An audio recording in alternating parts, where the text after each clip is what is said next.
ಪ್ರತಿ ತಿಂಗಳಲ್ಲಿ 2 ಸಂಕಷ್ಟ ಚತುರ್ಥಿ ತಿಥಿಗಳು ಬರುತ್ತವೆ.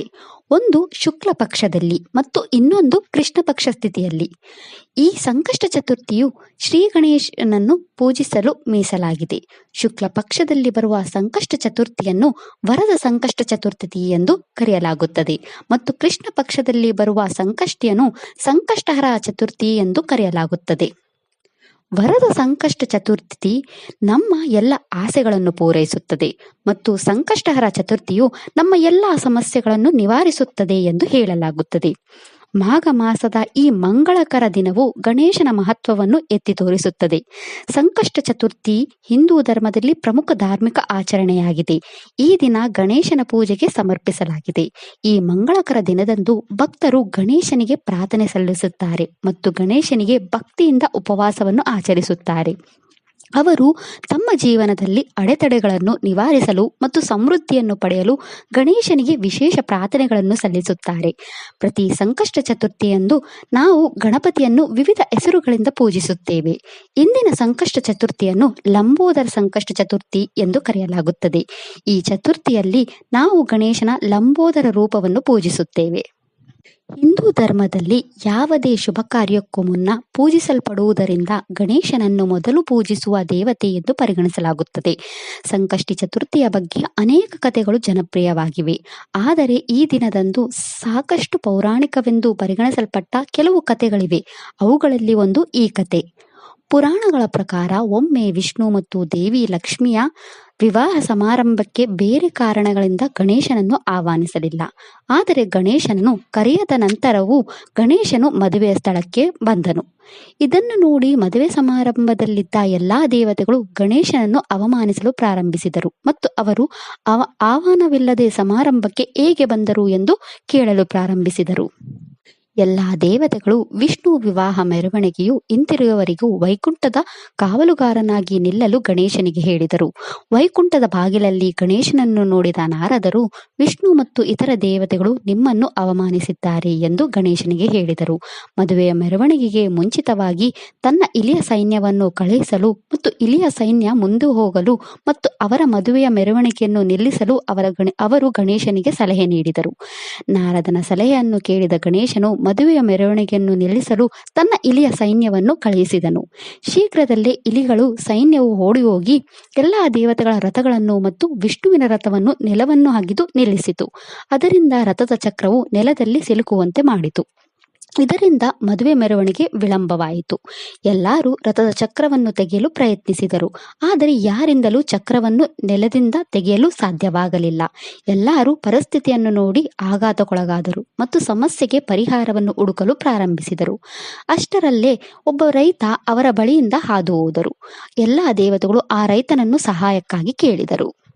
ಆ ರೈತನು ಕೈ ಮುಗಿದು ಕಣ್ಣು ಮುಚ್ಚಿ ತನ್ನ ಮನಸ್ಸಿನಲ್ಲಿ ಗಣೇಶನ ಹೆಸರನ್ನು ಸ್ಮರಿಸುತ್ತಾ ಶ್ರೀ ಗಣೇಶಾಯ ನಮಃ ಎಂದು ಗಣೇಶನ ಮಂತ್ರಗಳನ್ನು ಪಠಿಸಲು ಪ್ರಾರಂಭಿಸಿದ. ಅವನು ರಥದ ಚಕ್ರವನ್ನು ಎಳೆಯುತ್ತಿದ್ದಂತೆ ನಿಧಾನವಾಗಿ ರಥದ ಚಕ್ರವು ನೆಲದಿಂದ ಹೊರಬಂದಿತು. ಇದನ್ನು ಕಂಡು ವಿಷ್ಣು ಸಮೇತ ದೇವತೆಗಳು ಬೆಚ್ಚುಬಿದ್ದರು. ರಥದ ಚಕ್ರವನ್ನು ನೆಲಕ್ಕೆ ಜೋಡಿಸಿದ ನಂತರ ಅದನ್ನು ಹೇಗೆ ಸುಲಭವಾಗಿ ತೆಗೆದಿರಿ ಎಂದು ಅವರು ರೈತನನ್ನು ಕೇಳಿದರು. ರೈತ ಅದಕ್ಕೆ ಉತ್ತರಿಸಿದ, ರಥದ ಚಕ್ರವನ್ನು ತೆಗೆದುಹಾಕುವ ಮೊದಲು ಅವರು ಗಣೇಶನನ್ನು ಸ್ಮರಿಸಿದರು, ಏಕೆಂದರೆ ಅವನು ಮಾತ್ರ ಎಲ್ಲ ಅಡೆತಡೆಗಳನ್ನು ನಿವಾರಿಸಬಲ್ಲನು. ಮೆರವಣಿಗೆಯ ಮೊದಲು ವಿಷ್ಣು ಮತ್ತು ಇತರ ದೇವತೆಗಳು ಗಣೇಶನನ್ನು ಪೂಜಿಸದ ಕಾರಣ ಮೆರವಣಿಗೆ ಮುಂದೆ ಹೋಗಲಿಲ್ಲ ಎಂದು ರೈತ ಹೇಳಿದ. ಕೇವಲ ಗಣೇಶನ ಸ್ಮರಣೆಯು ಎಲ್ಲಾ ತೊಂದರೆಗಳು, ಎಲ್ಲಾ ಅಡೆತಡೆಗಳು ಮತ್ತು ಕಷ್ಟಗಳನ್ನು ನಿವಾರಿಸುತ್ತದೆ. ರೈತನ ಮಾತನ್ನು ಕೇಳಿದ ನಂತರ ಎಲ್ಲಾ ದೇವತೆಗಳ ಜೊತೆಗೆ ಭಗವಾನ್ ವಿಷ್ಣುವು ತಮ್ಮ ತಪ್ಪನ್ನು ಅರಿತು ಶ್ರೀ ಗಣೇಶನಲ್ಲಿ ಕ್ಷಮೆಯಾಚಿಸಿದರು. ನಂತರ ಅವರು ಗಣೇಶನನ್ನು ಪೂಜಿಸಿ ತಮ್ಮ ಮದುವೆಯ ಮೆರವಣಿಗೆಯನ್ನು ಪ್ರಾರಂಭಿಸಿದರು ಮತ್ತು ವಿಷ್ಣುವು ಲಕ್ಷ್ಮೀ ದೇವಿಯನ್ನು ವಿವಾಹವಾದರು. ಈ ಘಟನೆಯು ಸಂಕಷ್ಟ ಚತುರ್ಥಿಯ ದಿನದಂದು ಸಂಭವಿಸಿದೆ. ಅಂದಿನಿಂದ ಜನರು ಸಂಕಷ್ಟಿ ಚತುರ್ಥಿಯ ಮಹತ್ವವನ್ನು ಅರ್ಥ ಮಾಡಿಕೊಂಡಿದ್ದಾರೆ. ಈ ದಿನ ಸಂಕಷ್ಟ ಉಪವಾಸಕ್ಕೆ ಬಹಳ ಮಹತ್ವವಿದೆ. ಗಣೇಶನ ಸಂಕಷ್ಟ ಚತುರ್ಥಿ ವ್ರತವನ್ನು ಆಚರಿಸುವವರು ಬ್ರಹ್ಮ ಮುಹೂರ್ತದಲ್ಲಿ ಎದ್ದು ಸ್ನಾನ ಮಾಡುತ್ತಾರೆ. ವ್ರತ ಸಂಕಲ್ಪ ಮಾಡಿದ ನಂತರ ಗಜಾನನನ್ನು ಸ್ಮರಿಸಿ ಉಪವಾಸವನ್ನು ಆರಂಭಿಸುತ್ತಾರೆ. ಕೆಲವರು ಈ ದಿನದಂದು ಅರ್ಧ ದಿನದ ಉಪವಾಸವನ್ನು ಇಟ್ಟುಕೊಳ್ಳಲು ಬಯಸುತ್ತಾರೆ.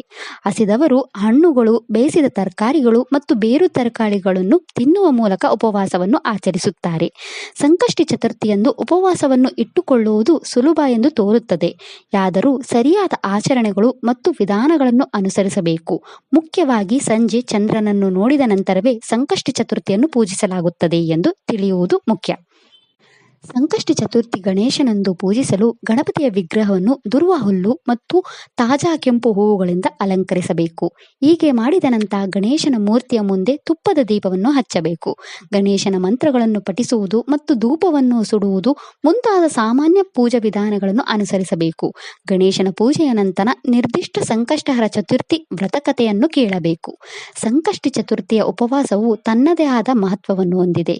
ಇದನ್ನು ಭವಿಷ್ಯ ಪುರಾಣ ಮತ್ತು ನರಸಿಂಹ ಪುರಾಣದಲ್ಲಿ ಉಲ್ಲೇಖಿಸಲಾಗಿದೆ ಮತ್ತು ಶ್ರೀಕೃಷ್ಣನು ಈ ವ್ರತದ ಬಗ್ಗೆ ಯುಧಿಷ್ಠಿರನಿಗೆ ವಿವರಿಸಿದ್ದಾನೆ. ಸಂಕಷ್ಟ ಚತುರ್ಥಿಯಂದು ಉಪವಾಸವನ್ನು ಆಚರಿಸುವವರು ಜೀವನದ ಎಲ್ಲಾ ತೊಂದರೆಗಳಿಂದ ಮುಕ್ತರಾಗುತ್ತಾರೆ ಮತ್ತು ಅವರ ಜೀವನದಲ್ಲಿನ ಅಡೆತಡೆಗಳು ದೂರವಾಗುತ್ತವೆ. ಈ ದಿನದಂದು ಗಣಪತಿಯನ್ನು ವಿವಿಧ ಹೆಸರುಗಳಿಂದ ವಿವಿಧ ಕಮಲದ ದಳಗಳಿಂದ ಪೂಜಿಸಲಾಗುತ್ತದೆ. ವ್ರತಕಥೆಯನ್ನು ಆಲಿಸಿದ ತಕ್ಷಣ ಗಣೇಶನ ಆರತಿಯನ್ನು ಮಾಡಬೇಕು ಮತ್ತು ಆರತಿ ಮಾಡಿದ ನಂತರ ಕುಟುಂಬದ ಸದಸ್ಯರಿಗೆ ಪ್ರಸಾದವನ್ನು ವಿತರಿಸಬೇಕು. ಮೋದಕ ಗಣಪತಿಗೆ ಅತ್ಯಂತ ಪ್ರಿಯವಾದ ಖಾದ್ಯವಾಗಿದೆ. ಅದರಿಂದ ಈ ದಿನ ಗಣೇಶನಿಗೆ ಮೋದಕವನ್ನು ಅರ್ಪಿಸಿ. ಇದರ ಹೊರತಾಗಿ ಅನೇಕ ಇತರ ಭಕ್ಷ್ಯಗಳನ್ನು ನೈವೇದ್ಯ ರೂಪದಲ್ಲಿ ಗಣೇಶನಿಗೆ ಅರ್ಪಿಸಬಹುದು ಮತ್ತು ಜನರಿಗೆ ವಿತರಿಸಬಹುದು. ಸಂಕಷ್ಟಿ ಚತುರ್ಥಿಯಂದು ಗಣೇಶನನ್ನು ಪೂಜಿಸುವುದಕ್ಕೆ ವಿಶೇಷ ಮಹತ್ವವಿದೆ. ಈ ದಿನ ಚಂದ್ರನನ್ನು ನೀರು, ಶ್ರೀಗಂಧ, ಅಕ್ಷತೆ ಮತ್ತು ಹೂವುಗಳಿಂದ ಅರ್ಪಿಸುವ ಮೂಲಕ ಪೂಜಿಸಬೇಕು. ಈ ರೀತಿ ಚಂದ್ರನಿಗೆ ಅರ್ಘ್ಯವನ್ನು ನೀಡುವುದರಿಂದ ಒಬ್ಬರ ರಾಶಿ ಚಕ್ರದ ಮೇಲೆ ಚಂದ್ರನ ಅನುಕೂಲಕರ ಪರಿಣಾಮ ಬೀರುತ್ತದೆ. ಚಂದ್ರನು ನಮ್ಮ ರಾಶಿ ಚಕ್ರದ ಮೇಲೆ ಯಾವುದೇ ರೀತಿಯ ಕೆಟ್ಟ ಪರಿಣಾಮವನ್ನು ಬೀರುತ್ತಿದ್ದರೆ ಸಂಕಷ್ಟಿ ಚತುರ್ಥಿಯ ದಿನದಂದು ಚಂದ್ರನನ್ನು ಪೂಜಿಸಿ. ಹೀಗೆ ಮಾಡುವುದರಿಂದ ನೀವು ಶಾಂತಿಯುತ ಮನಸ್ಸಿನಿಂದ ಆಶೀರ್ವಾದಿಸುತ್ತೀರಿ. ನೀವು ಈ ಚಂದ್ರ ಪೂಜೆಯನ್ನು ವೇದಿಕ ಪಂಡಿತರ ಸಹಾಯದಿಂದನೂ ಮಾಡಬಹುದು. ಈ ದಿನ ಗಣೇಶ ಅಷ್ಟೋತ್ತರ, ಸಂಕಟನಾಶನ ಗಣೇಶ ಸ್ತೋತ್ರ, ಗಣೇಶ ವಂದನಾ ಸ್ತೋತ್ರ ಮತ್ತು ಗಣೇಶ ಸಹಸ್ರನಾಮ ಸ್ತೋತ್ರದಂತಹ ಮಂತ್ರಗಳು ಮತ್ತು ಸ್ತೋತ್ರಗಳನ್ನು ಪಠಿಸುವ ಮೂಲಕ ಗಣೇಶನನ್ನು ಪೂಜಿಸಬೇಕು. ಸಂಕಷ್ಟ ಚತುರ್ಥಿಯಂದು ಗಣಪತಿಯ ವ್ರತಕಥೆಯನ್ನು ಓದದೆ ಅಥವಾ ಕೇಳದೆ ಇದ್ದಲ್ಲಿ ಒಬ್ಬರ ಉಪವಾಸವು ಅಪೂರ್ಣವಾಗಿ ಉಳಿಯುತ್ತದೆ ಎಂದು ನಂಬಲಾಗಿದೆ. ಸಂಕಷ್ಟಿ ಚತುರ್ಥಿಯ ಈ ದಿನವು ತುಂಬಾ ವಿಶೇಷವಾಗಿದೆ ಮತ್ತು ಈ ಪವಿತ್ರ ದಿನದಂದು ಚಂದ್ರನ ದರ್ಶನದಿಂದ ಮಾತ್ರ ಮಂಗಳಕರವೆಂದು ಪರಿಗಣಿಸಲಾಗುತ್ತದೆ. ಈ ದಿನದಂದು ಉಪವಾಸ ಮಾಡಿ ಚಂದ್ರನನ್ನು ನೋಡುವವನು ಸಮೃದ್ಧ ಜೀವನವನ್ನು ಹೊಂದುತ್ತಾನೆ ಮತ್ತು ಅನೇಕ ಆರಾಧಕರು ಇದನ್ನು ನಂಬುತ್ತಾರೆ. ಈ ದಿನದಂದು ಅತ್ಯಂತ ಮಂಗಳಕರ ದಿನವೆಂದು ಪರಿಗಣಿಸಲಾಗಿದೆ ಮತ್ತು ಈ ದಿನ ಆರಾಧಕರ ಎಲ್ಲ ಇಷ್ಟಾರ್ಥಗಳು ಈಡೇರುತ್ತವೆ.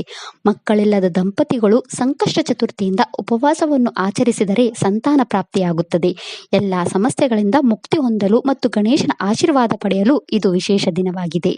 ನಾವು ಕೇವಲ ಮಾನವರು, ನಮ್ಮಲ್ಲಿ ಯಾವುದು ದೈವಿಕ ಶಕ್ತಿಗಳಿಲ್ಲ. ಅದಕ್ಕಾಗಿಯೇ ಈ ಸಂಕಷ್ಟಿ ವ್ರತಗಳನ್ನು ನಮಗೆ ಹರಿದು ಬಂದಿವೆ. ಈ ವ್ರತಗಳನ್ನು ಮಾಡುವುದರಿಂದ ಅಥವಾ ವ್ರತಕಥೆಗಳನ್ನು ಕೇಳುವುದರಿಂದ ನಮ್ಮ ಮನಸ್ಸಿನಲ್ಲಿ ಅರಿವು ಮೂಡುತ್ತದೆ. ನಾವು ಇದನ್ನು ಮತ್ತೊಂದು ಆಸಕ್ತಿದಾಯಕ ವ್ರತಕಥೆ ಎಂದು ತಿಳಿಯಬಹುದು. ಆದರೆ ಇದನ್ನು ಒಳನೋಟಗಳನ್ನು ನಮ್ಮ ಜೀವನದಲ್ಲಿ ಅಳವಡಿಸಿಕೊಳ್ಳಬಹುದು ಮತ್ತು ಅದರ ಮೂಲಕ ಜಾಗೃತಿಯಿಂದ ಬದುಕಬಹುದು. ಈ ವ್ರತಕಥೆಗಳು ನಮ್ಮ ಜೀವನದಲ್ಲಿ ಗಣೇಶನ ಮಹತ್ವವನ್ನು ಹೇಳುತ್ತದೆ. ಗಣೇಶನನ್ನು ನೆನಪಿಸಿಕೊಳ್ಳುವುದು, ಕೇವಲ ಅವರ ನಾಮವನ್ನು ಜಪಿಸುವುದರಿಂದ ಮತ್ತು ಅವರ ಕಥೆಗಳನ್ನು ಕೇಳುವುದರಿಂದ ನಮ್ಮ ಜೀವನದಲ್ಲಿನ ಎಲ್ಲ ಅಡೆತಡೆಗಳು ದೂರವಾಗುತ್ತವೆ ಮತ್ತು ಸಕಲ ಸಮೃದ್ಧಿಯೊಂದಿಗೆ ಆಶೀರ್ವಾದಿಸಲ್ಪಡುತ್ತೇವೆ. ಇದಿಷ್ಟು ಇಂದಿನ ಲಂಬೋದರ ಸಂಕಷ್ಟಹರ ವ್ರತದ ಬಗ್ಗೆ. ಈ ವಿಡಿಯೋ ಇಷ್ಟ ಆದರೆ ಲೈಕ್ ಮಾಡಿ, ಶೇರ್ ಮಾಡಿ ಮತ್ತು ಚಾನೆಲ್ ಸಪೋರ್ಟ್ ಮಾಡೋಕೆ ಸಬ್ಸ್ಕ್ರೈಬ್ ಮಾಡಿ. ಧನ್ಯವಾದಗಳು.